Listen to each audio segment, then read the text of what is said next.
because of political subjects in the albums? Every day's a school day, I'm learning something. Wow, that is amazing. So how do you feel about talking about politics in your lyrics? We have done. We've been... I'll be honest with you, I think if I look back up on our history, I think we're a little bit more pseudo-intellectual political.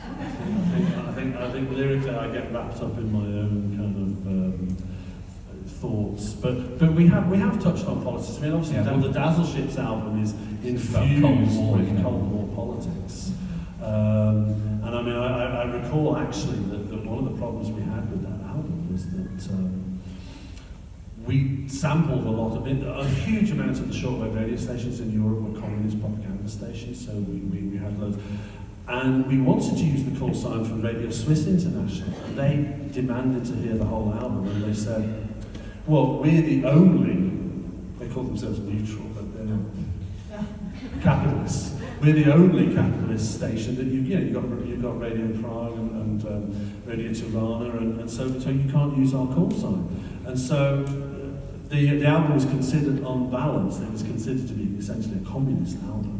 But the best moments of that, and probably the most interesting political moment we ever had was, we always used to go into Berlin and we'd do the American Forces Radio Network there.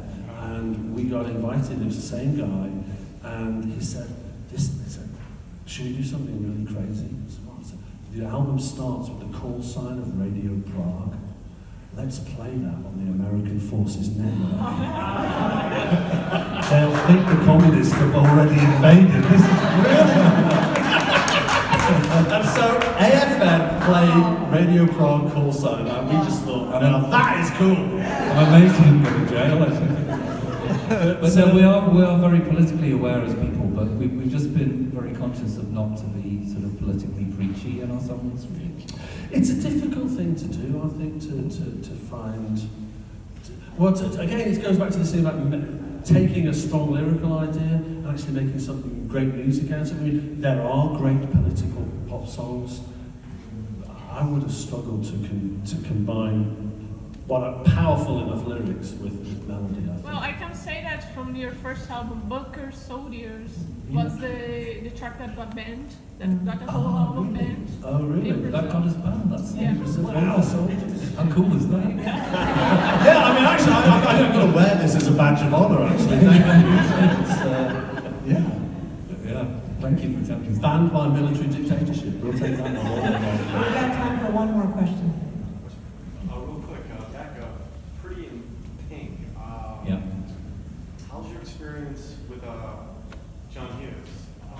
Because I heard in the past that he distinctly went and picked that song, or like had that kind of attached in the movie, and he wanted that in the movie, that song you did. Well, that song, actually, we wrote a different song for the film. Oh, okay.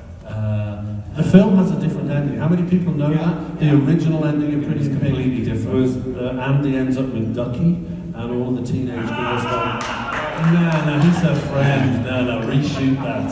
But we wrote a song for that ending, and so we landed in LA. We had 2 days before we were going off on a 2-month tour. The Thompson Twins, when we played across the road. Yeah, it was the Thompson Twins film.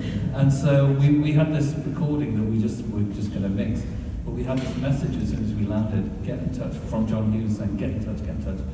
And then we did, and he tells us that, sorry guys, your song doesn't work. Can you write us another one? And we were like, you're kidding me, right? You're absolutely kidding me. All our equipment's being sent to San Francisco for the start of the tour. We don't even have any instruments. He said, hire what you want, go into that studio over there, Larrabee Studios, it's an amazing studio. Just hire what you need and just write me a new song. And so we went in there, terrified, because A&M were doing this massive campaign because we were part of Pretty in Pink, and all of a sudden we didn't have a song. And we worked in a way which we never normally work. He actually sat down at the piano and went, well, how about these chords? Yeah, we wrote it on the piano. And I went, okay, this is very traditional songwriting, but all right. The computer hasn't arrived yet, so we'll go with the piano. Literally wrote it on the piano. And we worked on the song, and then we put together a rough draft. It was probably about 3 in the morning, and we sent a cassette on a bike over to Paramount, and with horrible jet lag. Yeah, we went to bed, we couldn't get get to bed because we're like, and then our manager phones up at 8 o'clock the next morning and goes, John's heard it, he loves it, can you go and finish it? And we're like, oh. Yeah, I couldn't sleep for like 3 days. So, If You Leave was completely written off the top of our heads, and of course it's our calling card. Everybody in America knows that song, and it was just... I heard it 5 times on the telly today with Fidelity Mutual. There's a sign of age now. Our biggest hit in America is selling pension funds. All right, I'm going to allow for one more question. This little, Oh, yes. this energetic. What was it like playing with Aha? Playing with Aha. What was it like playing with Aha? Good question. It was interesting playing with Aha. We were very surprised to get asked to play with them. And then we thought, hey, you know what?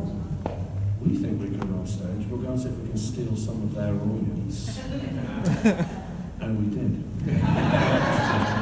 And I'll let you into a secret as well. Are you an Aha fan? You like them? Okay, just tell them that.